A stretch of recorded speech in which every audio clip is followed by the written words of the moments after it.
Against inheritance, a town called inheritance.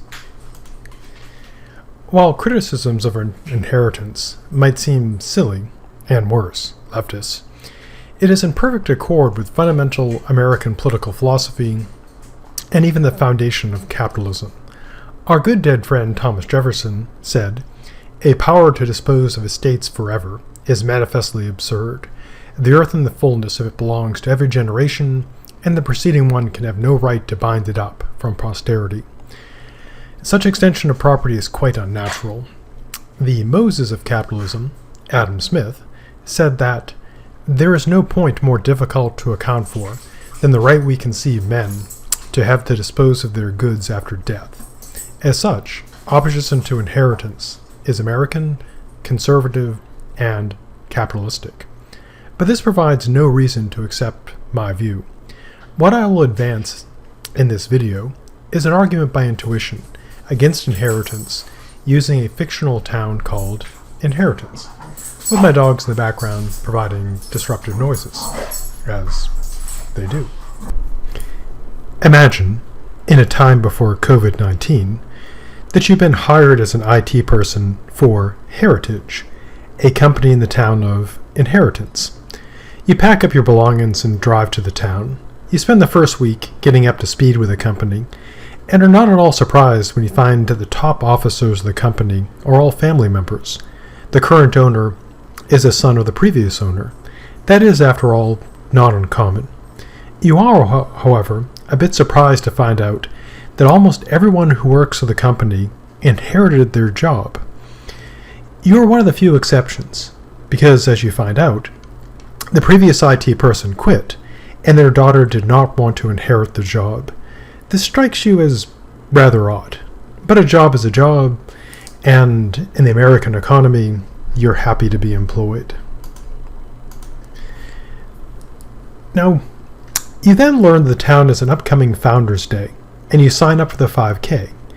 You find it a bit odd that the race entry form asks you for your best inherited 5K time, but chalk that up to some fun with the town's name. And after all, it is called Inheritance. You're a bit out of training, but run a pretty good 1836 5K. The next closest person crosses the line at 26 minutes and 22 seconds. Since an iPad Pro is a first place prize, you eagerly start towards the race director when she starts announcing the overall winner. But you are shocked when the winner is the mayor of the town, Lisa Heritage, because you beat her by 10 minutes. Her time is announced as 17 minutes and 34 seconds, which you know is simply not true. Thinking this is all a joke, you ask, what is going on? Realizing that you're the new guy in town, they explain that the place in this race is determined by the faster of the runner's time or their best inherited time. The mayor's mother, who was also the mayor of the town, was a good runner, and her PR in college for the 5K was 17 minutes, 34 seconds. Her daughter, the current mayor, inherited that time and can use it for the race. A bit upset by all this, you make a bad joke about her running for office. The locals laugh and say that all political offices are inherited. There is only an election if no one who can inherit the office wants it. You hope this is all some sort of elaborate prank. During the winter, you get a sinus infection and go to the town doctor. Looking at the medical degree on the wall, you see that it was from Ohio State, and the graduation date is 1971. Expecting to see an older doctor, you're surprised to see someone in their early 20s. You ask them about medical school, and they say they inherited the degree and the office. Incredulous, you ask if they have any medical training at all. They indignantly inform you that they've been practicing medicine since they were 17, when they inherited the degree. Looking up your symptoms on Google, they prescribe some antibiotics and send you on your way. In making this appeal to intuition, I'm assuming that while you probably accept the inheritance of wealth and property, including businesses, you probably do not believe that all jobs should be inherited.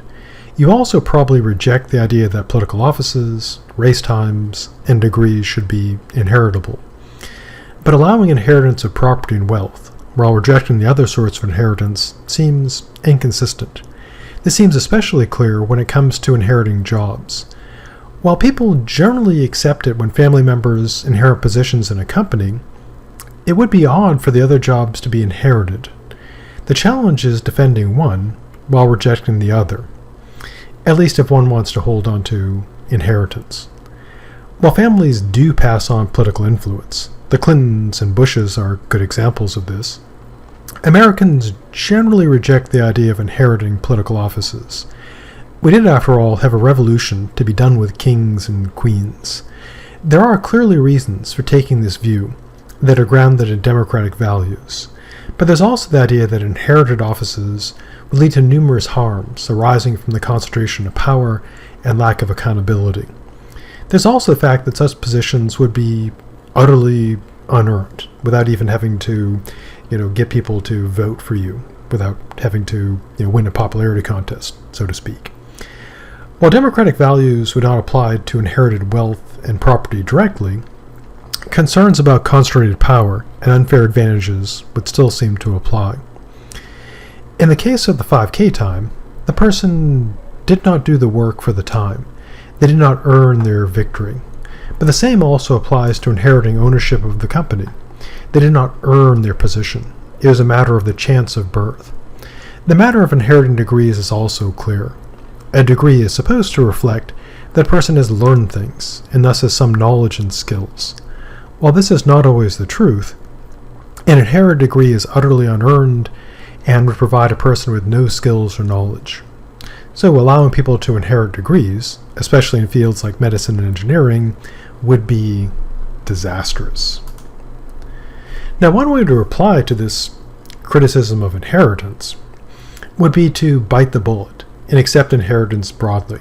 After all, human history has centuries of examples of cultures in which wealth, property, offices, and other things were inherited. This would be a consistent position, but seems to lead to some rather absurd results, as the appeal to intuition is intended to show. A better approach, logically speaking, would be to try to break the analogies, to argue that inheriting wealth and property differs in relevant ways that could defend it from the absurdity of other inheritances, showing how inheriting, say, ownership of a company is not analogous to inheriting a job or inheriting a political office. Now, I'll obviously leave this task to the defenders of inheritance. My job is not to defend inheritance because I'm raising the criticisms. Now, I'll certainly accept good arguments with plausible premises that support a defense of inheritance, and I'm certain there are those out there. And so, in conclusion, it would seem that if we regard inheritance of things like jobs, race times, degrees, etc., to be problematic and absurd, the same would seem to also apply to inheriting significant wealth and property. Now again, there are ways to respond to this logically and rationally. So, stay safe and stay alive, and I'll see you in the future.